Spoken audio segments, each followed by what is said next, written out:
Hey guys, it's Trish with Mom Jeans and Crime Scenes. I just wanted to come at you guys with a couple of updates. I don't have a whole lot, so this will be a pretty quick one. But first I wanted to just say, if you wouldn't mind, please subscribe, hit that like button if you enjoyed this little video. Leave a comment about your thoughts on the cases that I discussed, and hit that little bell 2 times to get those notifications. And anyways, I'm just gonna jump into it right now. So first, I wanted to talk about James Allen White. You've heard me talk about him a few times now.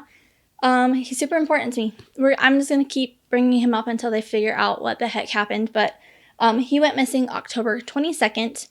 This is a really weird story. It's like super bizarre. They're really like keeping their cards close to them. Yeah, it's interesting. So at 4:40ish, right around there, he and his husband, Rusty Jenkins, they get up and go to the gym. Now, they don't go to the same gym. They go to separate gyms. Rusty says that Alan has a Zoom meeting or a work conference call at 7 o'clock. There's no way he's going to miss that. He's an executive at work. He's a go-getter. Like, missing that call is not an option.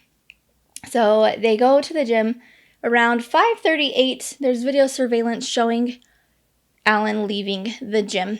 He gets into his car. He goes and turns towards home. They get another surveillance video of him around 6:01. He pays for gas. He pumps gas, and they see him leave. Also, he turns and goes towards home. So this gas station is on, let me look, it's called the Racetrack gas station, and it's on Inwood Road and Maple Avenue. So if you're familiar with Dallas, Texas, that area, maybe you saw something that was kind of weird. So think about it. And if so, definitely get in touch with Dallas Police Department, because they're trying to figure out what the heck happened in this it's a mile away from his home. So that's not very far. So, and there wouldn't be I don't think a whole lot of traffic either. So yeah, I don't know. Just interesting what could have happened in that small amount of time. But yeah, so they have video surveillance of him leaving. He goes towards home. His boyfriend gets home. And his husband gets home and he's like, he's still not here. That's kind of strange. By 6:15, he's like, okay, this is unlike him. Usually he's back by now.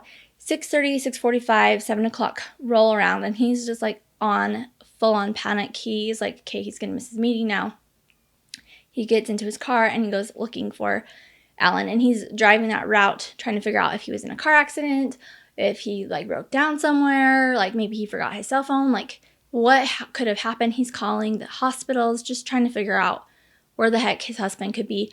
And it's just he just vanished. There's no sign of him anywhere. His car's nowhere.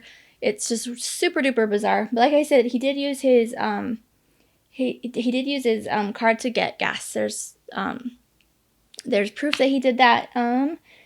So a week later, they found his car on Simpson Stewart and Bonnie View roads. So that's about 10 or 15 minutes or 15 miles away from his home. So that's quite a bit further than that gas station. So the car was abandoned, or I don't know the situation to it, but they found the car, the rented Porsche, but no sign of Alan. They said that he was wearing a red tank top, dark shorts, and red shoes, which you can confirm in the surveillance video, which I will post on here again. He's 5'11", 160 pounds. They also said he had a navy and maroon two-tone bag, like a gym bag. I don't think, it doesn't sound like that was recovered in the car. But who knows? It's kind of strange to me. But his family just keeps saying who would want to harm him? They can't figure it out. Why he wouldn't want to harm himself. They were saying that his brother came in town. His brother Tim went into his work, searched his desk. He had a list of things to do for the day. His niece was in town for a wedding, wedding planning. They were going to go look at places to have her wedding and look at different venues and fun things. And Alan was so excited to take her to do that, and he didn't show up for that. He missed his mother's 83rd birthday. In fact, they had bought tickets to fly into Florida specifically to celebrate his mom's birthday. you can just tell it. He and his mom are really close. All the videos I've seen of her, she's just devastated. Yeah, there's just like nothing. I mean, you don't go and buy plane tickets and then plan to disappear or, you know, hurt yourself or anything like that. So I think that it's definitely concerning that he's just gone. They said that he just wasn't that kind of guy. He wasn't the type of person that would just leave and hurt himself or anything like that. That something's obviously wrong here. So, yeah, it's they're just not saying a whole lot about what's going on. I think that we just need to keep his name out there. So if you see anything regarding him, a news article, anything like that, just share it, because somebody knows something, and we just got to figure out who that is and what is going on so his poor little family can have some closure or get Alan home, whatever it is. So anyways, so just keep sharing that, you guys, if you see it, because it's super important. Okay, so what was next? Let's see. Elizabeth Salgado. I'm gonna get out my phone. Sorry, guys. I'm not cheating, but I kind of am. I just want to make sure I get all this information right first. Okay, so I did the story on Elizabeth Salgado last week, and the private investigator, Jason Jensen, got in touch with me about the story, and he asked me to share something with all of you guys. It's kind of cool, I think. They're trying to get some satellite images from the weekend before she went missing and from the day that she went missing. They're trying to get a hold of 8 satellite images. They are kind of expensive. They range from $312.50 to $812.50. So they're pretty pricey. So, but they feel like this is extremely important. They're trying to figure out, you know, who is where and who are you know, cars are in places that they shouldn't be, or cars aren't where they should be, kind of situation. So, yep, they're going to request 8 different images, but like I said, they're super duper pricey. So he just asked that I post a link, share that link with you guys. So if you are wanting to donate to something amazing, that would be a really great case to donate to help her family figure out what the heck is going on, what happened to her, and bring some, I hate using closure. I've said that before. I hate using the word closure, but just to kind of give, just help them understand like why it happened, what happened. I think that there's a lot in healing, knowing that information. So, yeah, I think that it kind of helps with like the forgiveness process if they choose to and all that stuff. So, I'm going to post that link, but I thought that was pretty cool. And it makes me excited because those are images, the places that they're requesting those images from are exactly where I think they should be getting those images from. So they're looking at her apartment complex and what cars should have been there that aren't. They are going to go look at where she was found to see if they can see images of cars that were there. So that kind of thing. So it will be really good. And then also the weekend before. So I've got my ideas of where they're requesting images from. And yeah, so I'm excited to see what they do with that. Yeah. So anyways, oh, and then I had some people ask me about the Psycho in Colorado and like my thoughts on it. That's pretty crazy. If you haven't heard about Psycho, so his name is Audrey Barrows. I think I'm saying that right. But he goes by Psycho, and they found like a whole, well, I shouldn't say a whole bunch, but they found three people who were murdered in 2 separate areas.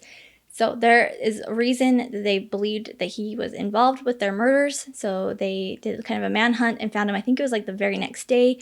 They found him in, I believe it was New Mexico. I haven't really dug too much into it, but it is kind of interesting. I had some people say, you know, it's not terribly far from where Suzanne Morphew went missing. And so I had a few people asking me if I thought, well, could one of them be Suzanne Morphew? They haven't identified those bodies. They said they couldn't even tell if they're male or female or ages or anything like that. So it could take weeks to months to figure out who they are.